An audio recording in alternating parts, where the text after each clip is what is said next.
Extraordinary developments in Afghanistan. The US says it's sending some 3,000 troops to help evacuate embassy staff in Kabul. The decision comes with the beleaguered Afghan government struggling to turn the tide against a relentless Taliban offensive.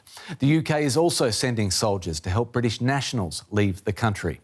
The Taliban are on the march across Afghanistan and appear to have taken control of Herat, the country's third largest city. That comes hot on the heels of militants overrunning the strategic town of Ghazni, just 150 kilometres south from the capital, Kabul. Heavy fighting is also taking place in Kandahar, the country's second biggest city. The US believes the Afghan capital itself could come under attack by the Taliban within weeks and is now asking its citizens to leave the country immediately.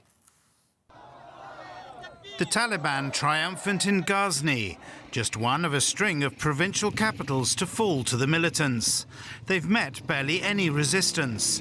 It seems that without backing from US and other international troops, Afghan government forces are reluctant to make a stand. Our security forces are still fighting the opposition in some areas, but most of Ghazni province is under the total control of the Taliban enemy.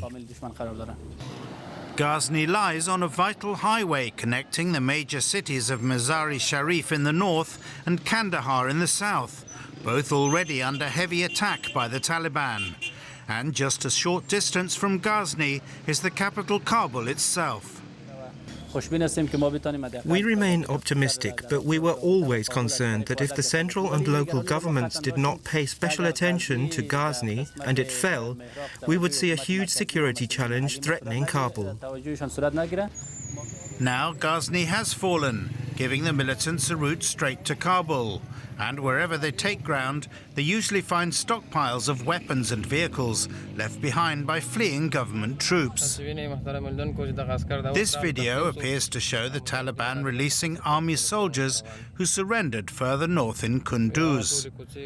The militants claim the troops then joined their ranks, but neither the images nor the information can be verified. There is no doubt, however, that the militants are rapidly gaining ground, and they may yet prove unstoppable. Well, let's talk to Bradley Bowman. He's with the Centre on Military and Political Power at the Foundation for Defence of Democracies. He joins us from Washington. Welcome to the program. A string of provincial capitals are being captured. Employees from the US Embassy in Kabul have now been told to leave. Are you surprised at the sheer speed at which this is now unfolding? Thanks for the opportunity to join you, and thanks for the question. It's certainly a devastating catastrophe that we are witnessing unfold in Afghanistan. Many of us had warned the Biden administration against implementing a timeline-based conditions ignoring withdrawal based on this idea of endless wars that we've heard so many pundits and politicians push for so long. This is what you get when you do a conditions ignoring withdrawal. We've seen 12 provincial capitals fall in 7 days. More than 1/3 of Afghanistan's provincial capitals have fallen within a week. More vulnerable than ever.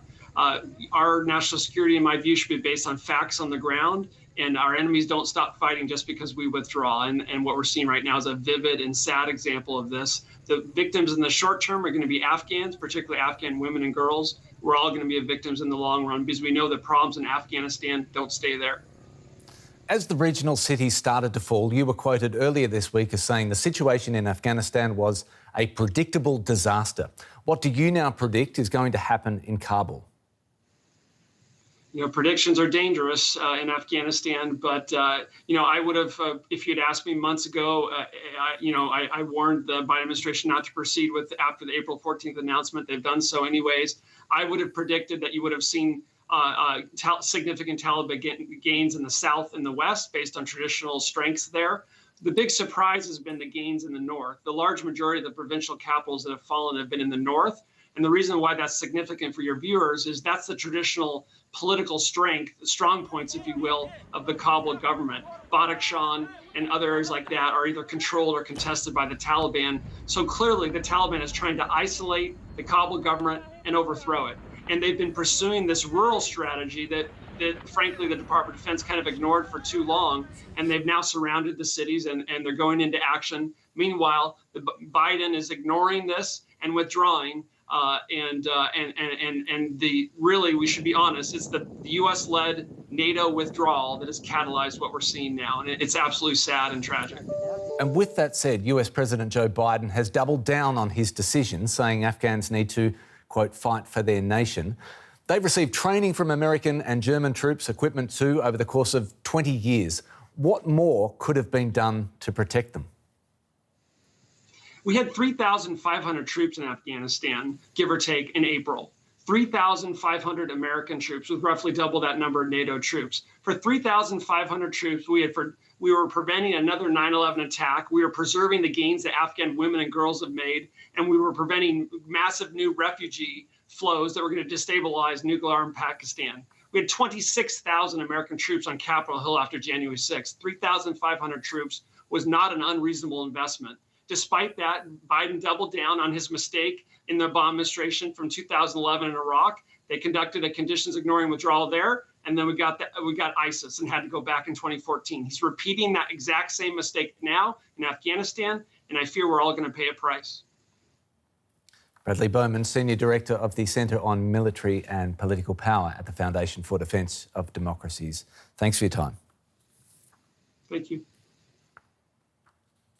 Well, the relentless advance of the Taliban has forced thousands of Afghans to flee. Many have sought safety in the capital, Kabul, while others are hoping to leave the country entirely. They fled the Taliban's brutal advance. Since May, more than 220,000 Afghans have been forced to abandon their homes and seek shelter in other parts of the country. Others are desperate to get out. At the border with Pakistan, Afghans are waiting for a crossing to reopen. It's just one of many barriers they face.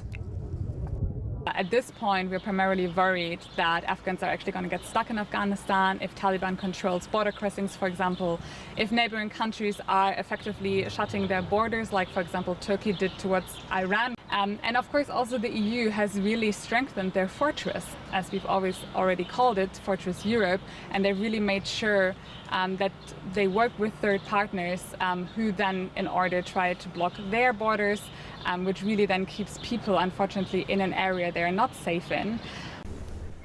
The situation in Afghanistan has prompted some to raise the spectre of the summer of 2015, when Germany took in 1 million people seeking refuge, mostly from war-torn Syria. But a repeat of those events is unlikely. After pressure from EU ambassadors in Afghanistan, Germany has now suspended deportations of rejected Afghan asylum seekers, but only temporarily. Germany and Europe's new focus lies in keeping those fleeing from getting to Europe by supporting third-party countries who will host them. That position is unlikely to change, as Olaf Scholz, Chancellor candidate for the Social Democrats, told us. Many countries aren't governed the same way we would expect in Germany, but they do offer protection. That's why there need to be prospects for integration in those countries in Africa, Asia and South America, and we need to share responsibility in that. One group that the German government has vowed to help are Afghans who worked with German troops stationed in the country and who now face acute danger. But despite promises, the process of getting them to safety has been slow. And as the Taliban capture more and more territory, many of them may not get out before it's too late.